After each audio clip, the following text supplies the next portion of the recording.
Good. Before we get to Coach, one note, we just found out this morning that we're under 2,000 tickets remaining to the USC game, so less than 2,000 left. Looks like we're headed to a sellout. Coach? Yeah, obviously, it's a bye week this week. Comes at a good time for us for a lot of reasons. I think some guys are a little bit nicked and beat up. That always helps you. But also try to regroup now for going down the stretch the next 4 games and get some things sorted out, offense, defense, as well as special teams. I think that's probably the most important thing. And then look at a bunch of the young players, which we did today. We had a period for a lot of the guys that don't play a lot in practice today, which I thought was good. Got to look at a bunch of young guys that haven't played a lot either on either side of the ball and contributed one period of practice today, about 20 minutes, just for those guys. So I thought that's a good idea to make sure we're bringing those guys along. We'll do that the next 3 days. Then these guys will get off Thursday, come back Sunday, and SC week begins. Big week for us, going down the stretch here. So that's kind of where we're at as a football team, and I think we have a lot of work still to do, and we got to find a way to win a game again. That's probably the most important thing. Questions? Coach Mike, sports hangover. You talked about obviously your personality, even keel on being short term memory. We touched on it before. Now after the stretch, for the young guys, being hit up, how big is it for you to keep them kind of energized mentally as well? Well, it is, and I think when you have a young team like this, and there's a lot of energy when you're 5-1. This goes along with the territory when you're 5-1. When you're 5-3, you've lost 2 games in a row. That's not a lot of fun. How do you deal with that? I mean, how do you deal with losing? Obviously, it's got to hurt you in the belly, and you got to find a way to win another game. And none of these games are layups. They'll all be very difficult. But here again, if we play like we're capable of playing, then we'll have a chance in every game. And I think that's the whole deal now with energy. You know, they've been riding this wave of being a pretty good football team, and all of a sudden you lose a couple. And how do you react to that? Whether it's the veteran guys or the young guys, how do the young guys, take that? How do they look at that? Is it, this season's over with, we can wait till next year? No, you can't. The most important game is this week. You put in too much work in football to think that a game's not important. They're all important. They're all individual games, and you got to prepare every week to win a game, and that's what we're going to do. Herm Rabino, Devil's Digest. Through this 2-game losing streak, is there one aspect you would characterize as an unpleasant surprise, something that you didn't see 3 weeks ago and now is really manifesting itself? I think the emotion of the team, we were pretty calm. We weren't going into the Utah game. We were the least penalized team, I think, in the Pac-12. And then all of a sudden this emotion kind of rearing its head. For some reason, and that's not good. I don't believe in that. I just believe in, you can be passionate, but you can't play emotional, because when you do that, you make errors, and then that's what's kind of caught me a little bit by surprise. Some of it has to do with youth, but then again, some of the guys were older guys, and you expect those guys to be more like, wait a minute, what are you doing here, right?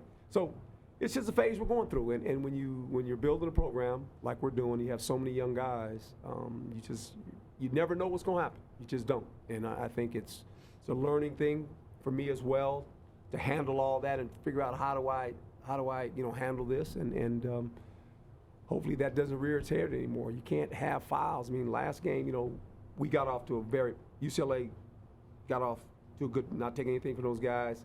They put us behind the 8 ball, where it was a game that we didn't want to get into, having to pass all the time. We wanted to try to run the football and be balanced, but we didn't play good enough defense, or we caused the series to continue because of a foul or something silly, and so those are the type of things that for me, it's like, this is uncharacteristic of how we played.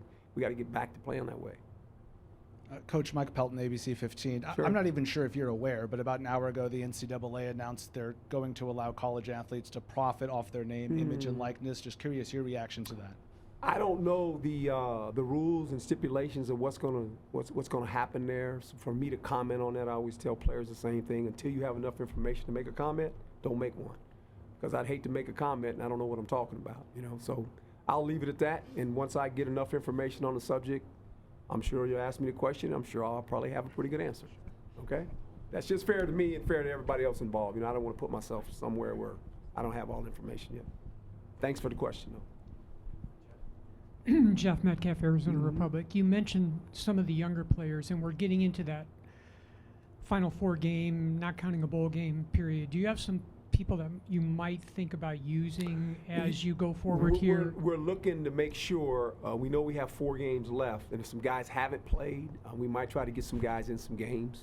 You know, and we got to make sure if they're right on the edge now playing forward, do we want to redshirt the guy or do we want to continue to play? You know, and that's what we're going to talk about this week. By the end of the week, we'll have a pretty good idea of what guys are going to redshirt, what guys. I do know this.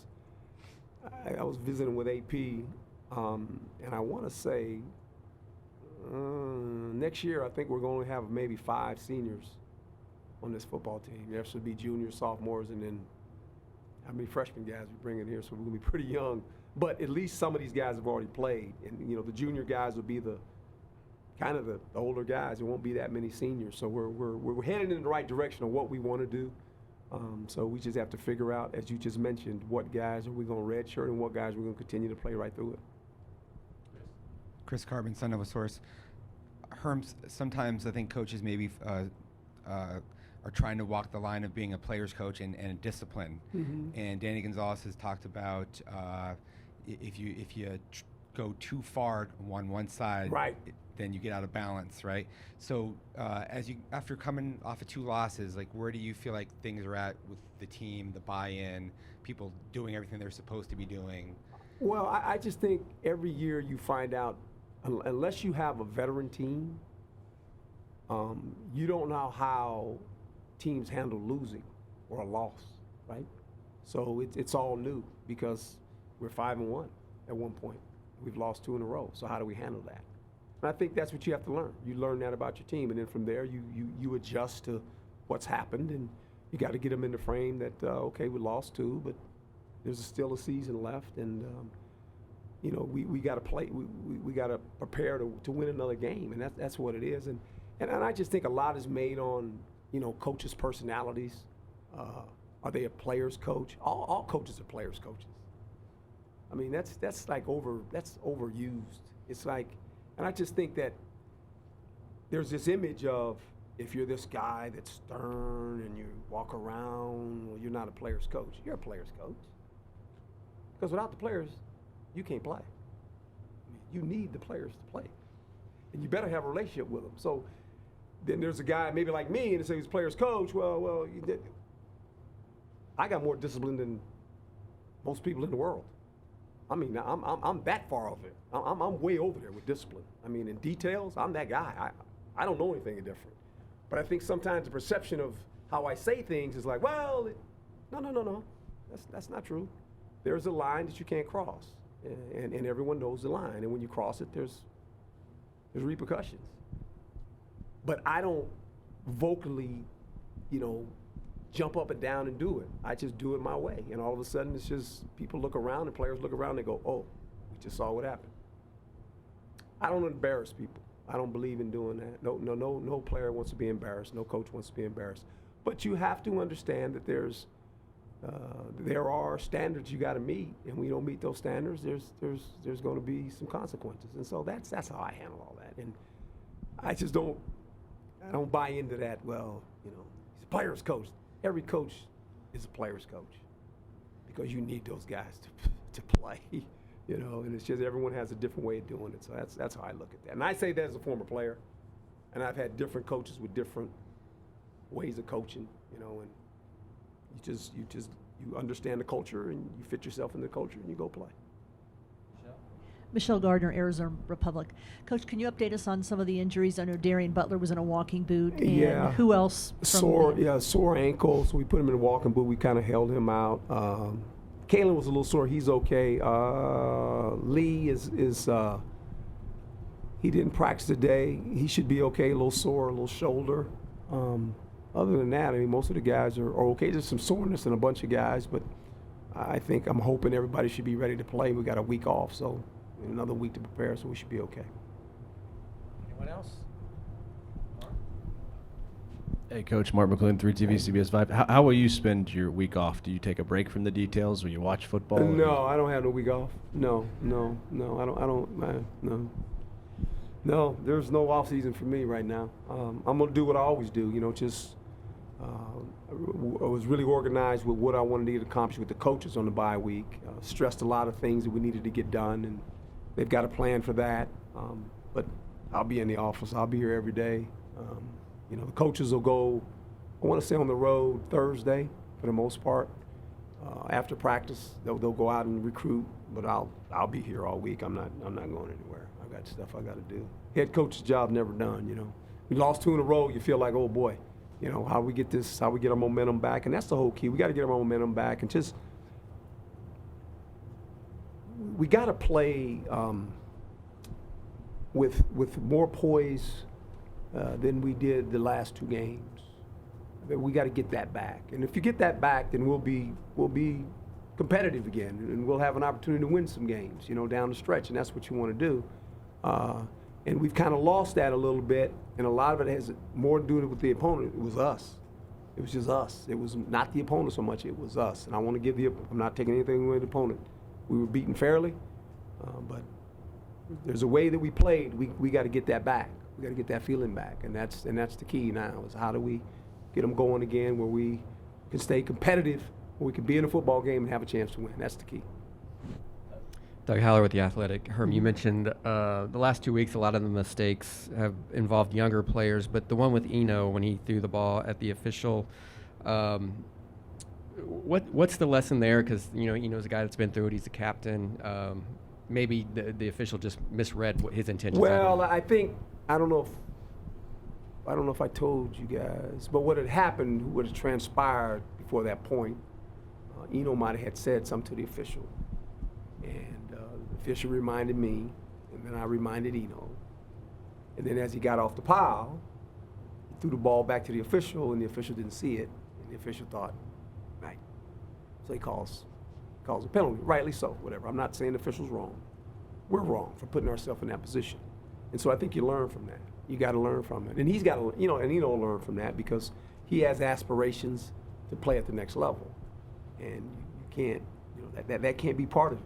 Because that hurts the football team, and I think he realizes that. I mean, he's very humbled about, and so you leave it at that. It's a learning deal, and you got to look at it that way. That's how. Now, if guys become repeat offenders, then there's a problem. Then that becomes a problem. That becomes an issue, right? And so it's not going to be an issue with him. I mean, he understands, and I think our players understand. They're very remorseful when it's all said and done, when things of nature like that happen. And you can tell when I talk to them, it's like, hey, and you got to take it for what it is as a coach. And you got to trust your players. And when they're in moments like that they'll do the right thing. Herm, when your offensive line is young and developing in some ways, having a robust tight end capabilities would be an advantage. But you had a freshman who had 2 false starts when you put him in to start the game. And so can you just speak to the personnel challenges that you have associated with those things? Well, they say in pro football, for every rookie you start, you're going to get at least 3 errors in a football game. So do the math. How many guys we got out there that are running your eyes? Just do the math. And it just happens. And you can say you get mad at them, but what are you mad at them for? You already know what's going to happen. It's just, when does it happen? Does it happen in a critical moment? It kind of sets you back. Those two kind of set us back, right? It just happens. But that's what you deal with when you play that many young guys, because they don't know what they don't know yet, and we did it all week. We said, look, they're going to shift the line. The last 2 weeks, they've done that to us. And we've had guys that false start. We get the left tackle, right? Freshman. They shift, he false starts. We practiced it, we went over it, and he didn't mean to do it on purpose. But the anxiety of those guys going in the game is kind of like it comes out sometimes. And so until they mature and go through it, you got to live with it. And that's what we got to live with. I'm okay with it because in the long run, we're going to be a better team for all this stuff. That's my opinion. That's what I believe in. So we're good. Herm, Nick King. Yes, sir. 3TV, CBS 5. You were talking about this team needing to find, I forget what words you used, but basically the mojo that they had earlier in the season. In your experience, what do you do to kind of stop the bleeding or refine something like that? Win a game. That's the best. It's like I always say, you know, it's funny in football, like in sports. You when you got it, you know you got it, and it's just a wonderful thing. You watch it and you say, ooh, how long can we hold on to it? We lost it. We lost it. We got to find it again. And every team goes through that. Players know, coaches know. It's it. It's like, how did they do this? This is it, man. We had it going. We kind of lost it a little bit. A lot of it is due because of youth and how do they handle success and, you know, all those things. I mean, that has something to do with it too. That I think that's not talked about a lot. And you know, when you don't have an experienced team, and the next guy up has less experience than the other young guy you just put in, it all magnifies itself. And that's not an excuse.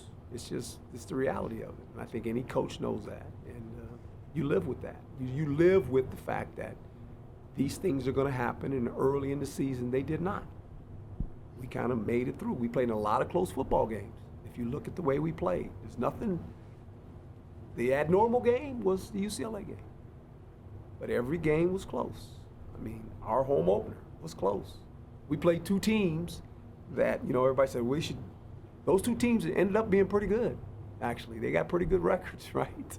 But it was close for a while. And then, you know, it was close. Michigan State was close. We kind of played that way, and now all of a sudden we've kind of got our way. We've lost our way a little bit, but we got to find it.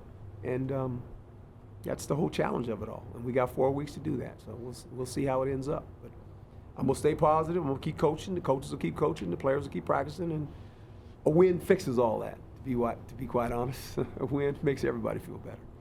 Coach Brady Kling, Cronkite News there in the back. Yes, sir. I know you said you don't want to comment on it now, but how often do you hear players and recruits talking about the possibility of the NCAA likelihood and the Likeness Act like that? I don't hear a lot of players talking about it. I think they might talk about it in their groups. And this is a subject that's been in the air for a long time.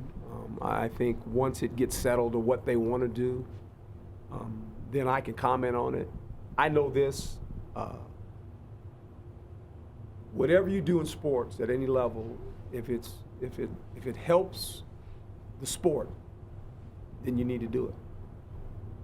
But I don't know what all the rules are. I have no idea. And I'm not going to sit here and say I do. But whatever it does, as long as it helps the sport and everybody can benefit from it, then you do the right thing for the sport. And that's it. That's what we got to do. We always say, as adults, we get to make the decisions. Right? So make an adult decision. Look at the long term of sports and say, is this the best way to go? And if it is, then make some rules and some sanctions that say these are the standards, these are the rules we all got to live by, and every coach and every player will understand it, and we'll all live by it. Can you imagine what college football was in the 50s compared to now? What it is? I mean, it's all evolved. I mean, pro football, for God's sakes. Those guys used to have second jobs, right? I mean, so it's all evolved, and it evolved. And you can't go hide in the corner and say it's not the good old days. It evolves, man. We evolve as a society. It's part of it. And if you don't do that, then you're hurting the game. So just do I always say, just do what's right, because right's always right. Right is going to be right until eternity. And that's all we got to do. Just do the right thing. And those guys will figure it out.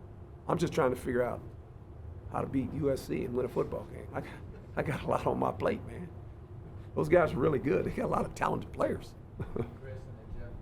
So, Herm, from talking to your team after the game and then in recent days, what's the readout been in terms of where you think that they're at in the collective? I think they're trying to find themselves, you know, like all young teams, and trying to define themselves, and just trying to figure out, you know, how do we do this? We got to help them as coaches, obviously, but then eventually they got to help each other. And now I will say this: I think the middle of the third quarter,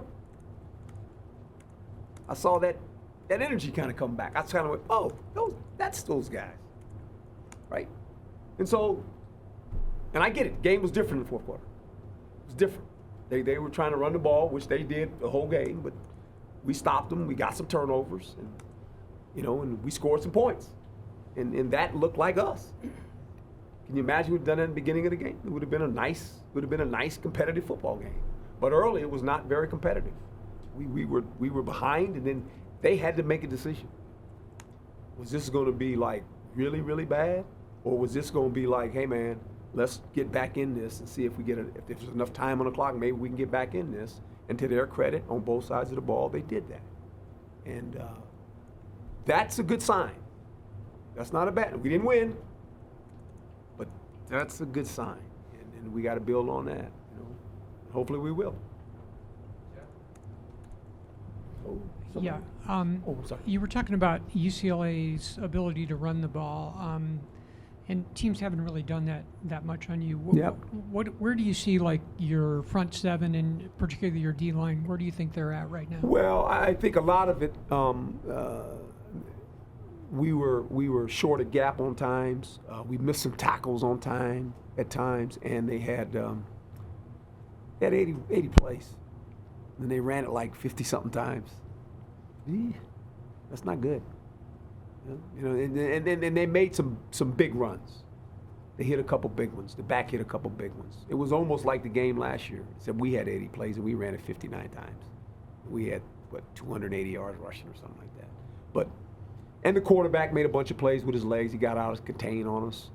But we were sometimes a gap short because we were in the coverage that left us a gap short, and they hit it, and sometimes we weren't in the right gaps. And then at the end, we found our way and we got it right, and then we kind of slowed it down because at the end they were trying to run the ball. They were playing against the clock, so we had to make some run stops to get the ball back. They were able to do that and got some turnovers, so it's fixable. Just got to fix it. That's all. Coach, you talked about, obviously, Jaden growing throughout the year, being calm, and his teammates looking to that. A lot of his teammates saying he's not a freshman. With these two, obviously, tough games, but him still battling back, how do you feel that his leadership has even more so grown in these two games? Well, I like what he did at halftime. He talked to a couple of the veteran guys on defense, some of the guys, and just told them to say, man, we're going to score, just get us the ball back. Just keep playing hard, and it was good to see him do that. So he's... he has his way of leading. He is not as vocal as some people may like it, but he has his way. He can touch the team. I mean, as we all know, by next year, this will be his football team. He'll have a platform to speak on, and that's why he wasn't a captain this year. He said, I don't want you to be a captain. I just want you to play quarterback. And next year, this will be his football team. And everybody knows it. All the players know it, on offense or defense. It's going to be his football team to run, and he'll be a great leader because he has the mentality. He understands the players in the locker room. He does, and he understands the huddle, the guys he plays with. He understands who the guys are on defense that need to be talked to every once in a while, that need a lift if something happens. And he was good at halftime. He really was. He was good, man, with those guys, and whispered in their ears. He wasn't loud. He didn't call them all up, That's a lot of that stuff is TV stuff, call them all up and it makes it sound good. Every leader's a little bit different, but the whole key is when you lead, well, they follow you and they listen. They'll follow this guy and they'll listen to him, so that's good. Okay, thank you, folks.